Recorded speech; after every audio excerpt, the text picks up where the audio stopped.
There's something you love to hate, and they're getting more numerous across Hampton roads: speed cameras. More cities have installed them in school and construction zones. And they've been collecting a lot of money. 10 on your side's Andy Fox looks at how communities are cashing in on the cameras and how one attorney thinks they're breaking the law. Andy? If traffic enforcement cameras have a top critic, it would be Virginia Beach attorney Tim Anderson. If the city's breaking the law to make money on the citizens, it's a money grab. And that's what we're alleging. Anderson's going to court, challenging speed cameras in construction and school zones. The Virginia Code states any prosecution shall be instituted and conducted in the same manner as prosecution for traffic infractions. Anderson, troubled by third-party vendors sending $100 fines for speeding and not issuing summons like this one to appear in court. But you can't get a bill like this in the mail for a speeding ticket.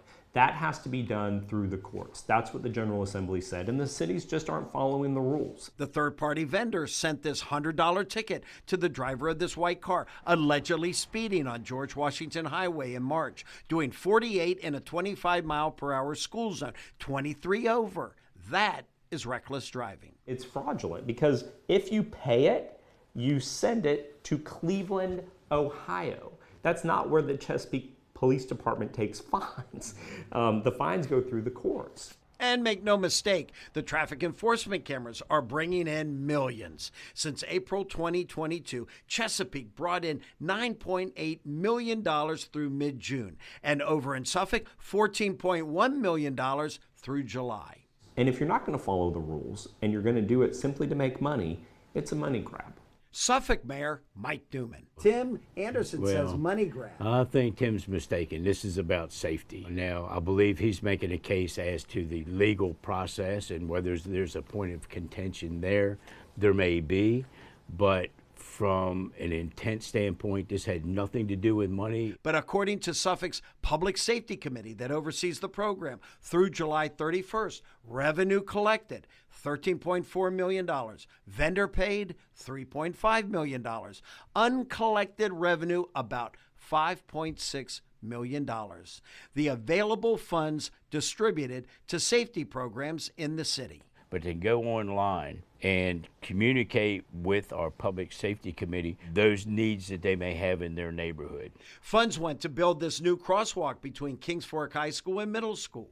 Suffolk has a new bomb detection dog named Crash. Several safety programs, projects now underway. Mayor Newman says $1.3 million already spent.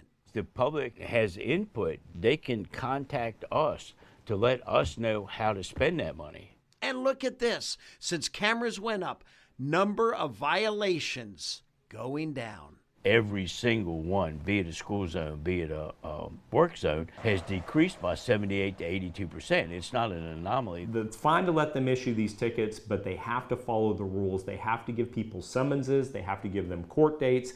The people have to pay the money to the courts, not to this company up in Maryland. And people have to be given due process. Now, tomorrow, Suffolk is asking Tim Anderson's case be dismissed, claiming sovereign immunity and that the city is not out of compliance. Anderson argues Virginia law does not allow photo speeding tickets to be administered the way Suffolk is now doing it. I'm Andy Fox, 10 on your side.